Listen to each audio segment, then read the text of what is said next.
We begin tonight with the owner of Harsens Island Ferry saying he's not going to be back in business for several more days. And that means some 1,000 people who live on the island still can't get to and from their homes with their vehicles. 7 Action News reporter Jim Kurtzler joins us live with more on the owner and some upset residents. Jim? He says the owner's been working as fast as he can, but take a look. Nobody here right now. People who live on the island who are critics say he's doing it on the cheap. He hasn't hired a company to do this. He's doing it himself. And take a look. Actually, 2 docks with both of these chutes need to be replaced. Residents say that's why it's taking so long. Oh, sometime in the middle of this coming week, we should be back in business.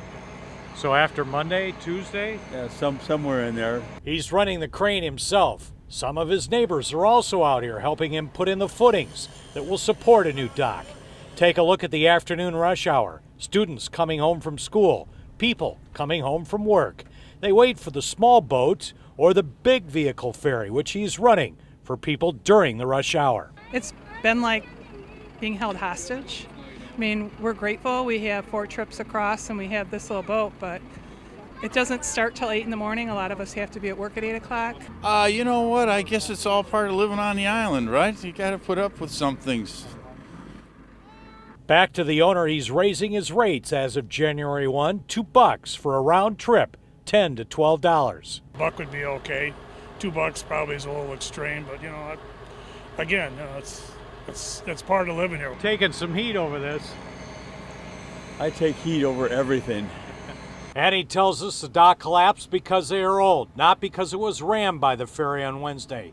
Plus, heavy traffic this summer. This past summer, we were hauling lots of extra heavy trucks because of the high water, and they beat everything all up.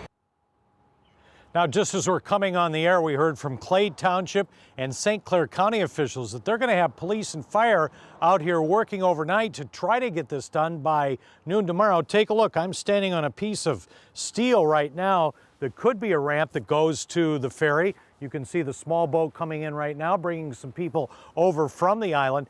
People who live on the island who are upset, they're going to talk about this at a meeting that they have set for Sunday afternoon, 3 o'clock at the Lions Club over on the island.